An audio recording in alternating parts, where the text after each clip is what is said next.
Good morning, students. Today we are going to study on the cytological analysis of shoot apical meristem.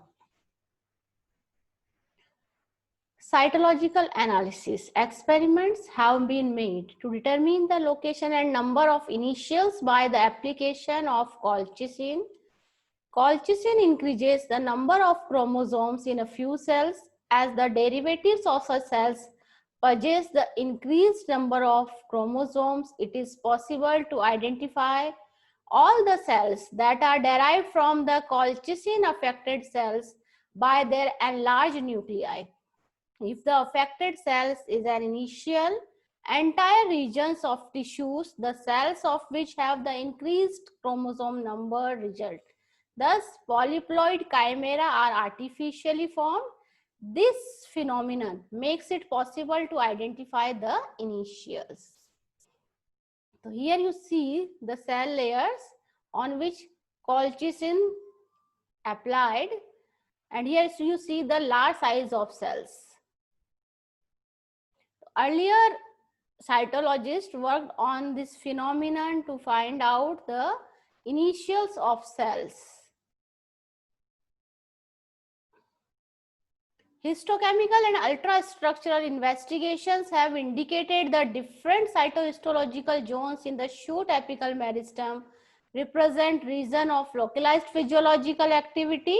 However, a consistent picture of differences in such an activity in different zones has not yet evolved.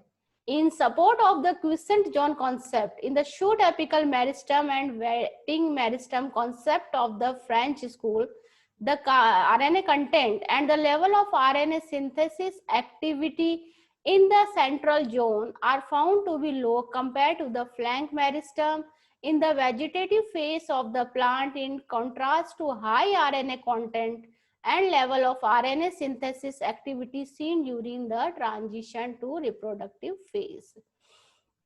जो histochemical ultrastructure investigations हुए थे उसमें साइटोहिस्टोलॉजिकल जो Jones थे इनके shoot apical meristem में, उनमें उन्होंने जो साइटोहिस्टोलॉजिकल जोन्स थे उनकी इस बेसिस पे बनाई थी कि जो अलग अलग जोन्स है उनमें अलग अलग एक्टिविटी होती है.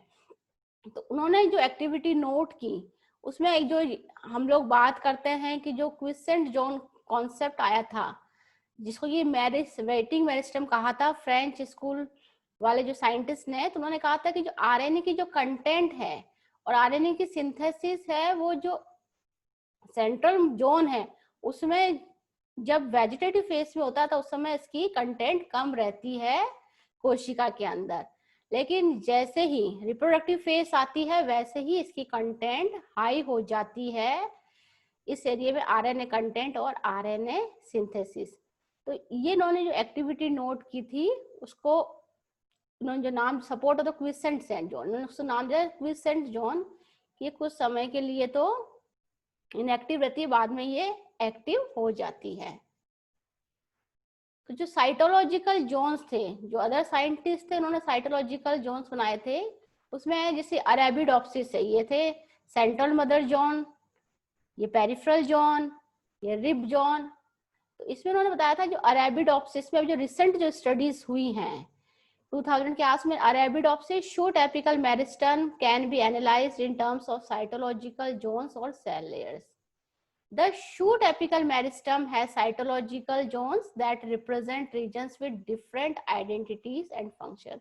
इन्होंने different जो zones है layers उसके आधार पे इन्होंने cytohistological zonation बताए जो कि cytohistological zones theory पे बेस्ड थे. इसमें जो center of zone है, the center zone ये वाला जो हिस्सा है इसमें है contains meristematic cells divide slowly but are ultimate source of the tissues that make up the plant body. इन्होंने उसको स्लो धीरे धीरे इसमें जो मेरिस्टेमेटिक एक्टिव हो रही है ये जो बताया, लेकिन इसके अंदर इन्होंने बताया कि अल्टीमेट सोर्स ऑफ टिश्यूज है जो कि यहाँ से की प्लांट बॉडी बनती है. फिर ये साइड वाला हिस्सा है, इसमें ये देखिए जो पेरिफेरल जोन है, इधर साइड वाला हिस्सा, ये जो पेरिफेरल जोन है इसको इन्होंने माना रैपिड सेल डिवीजन.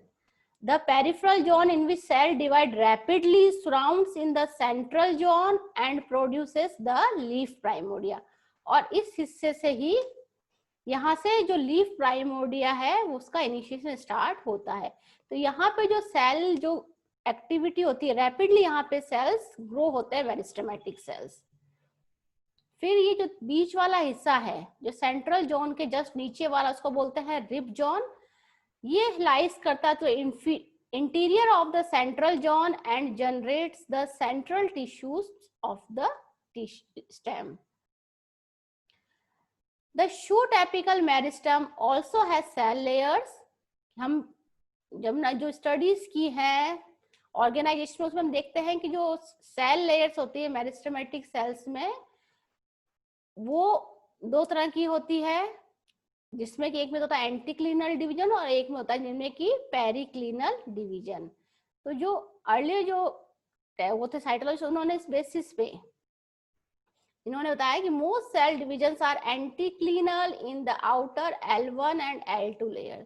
तो ये जो L1 और L2 लेयर है जिसको कि हम लोग ट्यूनिका भी कहा है ऑर्गेनाइजेशन में, इसके अंदर जो सेल डिविजन्स होते हैं वो एंटीक्लिनल होते हैं, अपनतिक इसमें कोशिका विभाजन होता है, तो इनको नाम दिया L1 and L2 layer. while the planes of cell divisions are more randomly oriented in the L3 layer। ये तीसरी जो लेयर है L3, इसमें जहाँ प्लेन्स ऑफ अब बहुत ज्यादा मतलब कि सब दिशाओं में हो रहे हैं L3 लेयर्स, इसमें जो आउटर मोस्ट लेयर है ये जनरेट करती है शूट एपिडर्मिस को। ये जो बाहर की जो एपिडर्मिस बनती है कोशिकाओं की उसको कौन बनाता है? L1 layer. The L2 and L3 layer generates internal tissues, और इसका ये जो अंदर वाला लेयर है वो इंटरनल टिश्यूज बनाती है। Details of the DNA synthesis and the relative concentration of RNA and proteins in the cells of central zone and flank meristem suggest differences in the metabolic activity. At the ultrastructure level, attention has been paid to structure of plastids and mitochondria, density of ribosomes, and the proportion of organellar volumes to distinguish the cell of the central region and flank meristem, but differences are not striking enough to attribute any significance to them।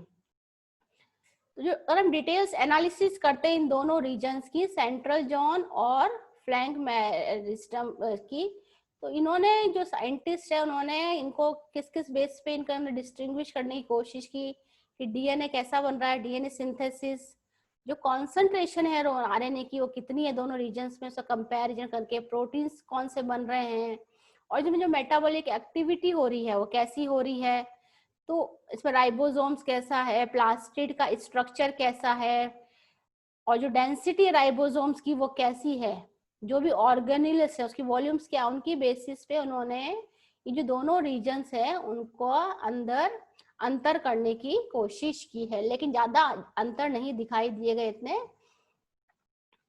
तो इसमें जो क्या क्या basis उन्होंने लिए, तो cell division activity is not uniform throughout the shoot apical meristem irrespective of whichever concept of apical organization mentioned. This refers not only to duration of mitotic activity, that is mitotic cycle noticed in the cells, but also to the mitotic index. Frequency of mitosis in the meristem term or zone therefore। तो इन्होंने जो साइंटिस्टों ने देखा कि साइटोलॉजिस्ट थे कि जो cell division activity है वो पूरे शूट एपिकल मेरिस्टम में एक जैसी नहीं है, उसमें अंतर है। तो उन्होंने उसको जो उन्होंने कि कौन से हिस्से में, जैसे सेंट्रल जोन हिस्सा है, पेरिफेरल जोन है, रिब मेरिस्टम है, तो उसको उन्होंने एक्टिविटी बेसिस पे उन्होंने अंतर करने की कोशिश की। तो यहाँ जो कोशिकाएं हैं उनके अंदर जो विभाजन हो रहा है कोशिकाओं का, उसके आधार पर इन्होंने उसको अंतर करने की कोशिश की। इस जो समसूत्री विभाजन हो रहा है तो वो कितनी कोशिकाओं में हो रहा है और उसका समय वो ले रहा है समसूत्री विभाजन करने का उन कोशिकाओं में, तो कौन से हिस्से में ज्यादा तेज गति से समसूत्री विभाजन हो रहा है और किस में उसकी गति धीमी है, उस आधार पर उन्होंने जो शूट एपिकल मेरिस्टम है उसमें अंतर करने की कोशिश की।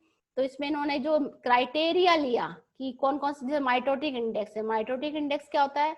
The percentage of cells actually undergoing division among the total populations of cells at any time of observation.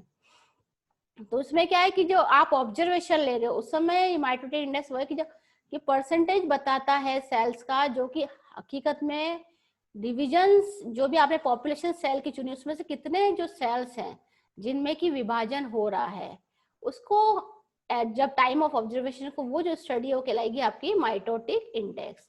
Mitotic cycle क्या है? The actual time taken for a cell division cycle. और जो टाइम लग रहा है एक समसूत्री विभाजन पूरा होने के अंदर, उसको बोलते हैं हम लोग mitotic cycle. In fact, the recognition of different cytohistological zones in the meristem is based primarily on these two main parameters of mitotic activity. This conclusion is based on the actual observation of mitotic figures in the section meristems, counts of mitosis, distribution of mitosis in different zones, application of radio-labeled DNA or RNA or protein precursors and their subsequent localization, etc. तो जो भी जो साइटोहिस्टोलॉजिकल zonation जो concept आया था इसके organisation में shoot apical meristem के, वो mainly on this two parameters पे था। माइटोटिक जो समसूत्री विभाजन की जो एक्टिविटी उसके आधार पे था। इनका जो कंक्लूजन था वो उसका जो मेन जो आधार था कि माइटोटिक फिगर में उन्होंने कैसे लिया था, जिसको सेक्शन कटिंग करके काउंट्स ऑफ माइटोसिस, उसे माइटोसिस काउंट किया, डिस्ट्रीब्यूशन माइटोसिस इन डिफरेंट की डिस्ट्रीब्यूशन क्या है डिफरेंट जोन्स में, और उन्होंने एप्लीकेशन की रेडियो लेबल डीएनए की और आरएनए की। तो इनके आधार पर इन्होंने जो माइटोटिक इंडेक्स और जो साइटोहिस्टोलॉजिकल जोनेशन है वो डिफरेंट जो पार्ट्स है इस एपिकल जो उसमें वो उन्होंने बताए। तो इसी आधार पे जब उन्होंने जो माइटोटिक एक्टिविटी की उसके आधार पे जो उनके रिजल्ट्स आए, the rate and duration of mitotic activity vary in different developmental stages of meristem, for example during different plastochromic stages। तो इसमें जो एक्सियल जोन है और जो फ्लैंक मेरिस्टम है उनकी जो कोशिका उनमें जिसे इन्होंने देखा, तो एक्सियल जोन में क्या था, negligible frequency of cell division देखी गई, जबकि जो फ्लैंक मेरिस्टम है वो उसमें जो कोशिका है वो divide sometimes up to twice as fast as those in the axial zone. इसमें जो डिवीजन था सेल डिवीजन उसकी जो स्पीड है वो डबल है इसके एक्सियल जोन के कंपैरिजन में। एंड एक्सटेंडेड इसमें जो माइटोटिक साइकिल्स हैं वो लंबी है उनकी, और इसमें क्या शो शॉर्टर माइटोटिक साइकिल्स। इसमें लो माइटोटिक इंडेक्स है और इसमें है show greater mitotic index, means divide more frequently.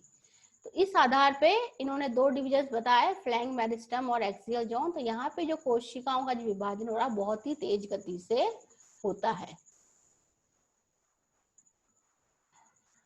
One of the consequences of this is that the apical doom increases throughout this developmental. For example, in Chrysanthemum sigetum, the actual doubling time of the axial zone cell population is approximately 6 days, while it is only 2-3 days in the flank meristem. That is, the axial zone supplies new cell to the surrounding flank meristem. तो इस पे जब study की क्रिसेमेंथन सैगिटम, तो जो actual doubling time था वो axial zone population में तो 6 डेज लगा, और जबकि जो फ्लैंक मेरिस्टम उसमें 2-3 दिन का समय लगा। तो meristem that is the axial zone supplies new cells to the surrounding flank meristem at about half the rate at which the latter cells complete their mitotic divisions, and almost similar imbalance in mitotic cycle in seen in almost all other plants investigated thus far. A study on the shoot effect of Arabidopsis has shown that the mitotic index of the flank meristem is approximately 50% higher than that of the central zone. तो जो Arabidopsis के suit पे जो इसका effect देखा गया, तो उसमें जो माइटोटिक इंडेक्स की जो गति है वो फ्लैंक मेरिस्टम में 50% ज्यादा है as comparative to central zone. Thank you.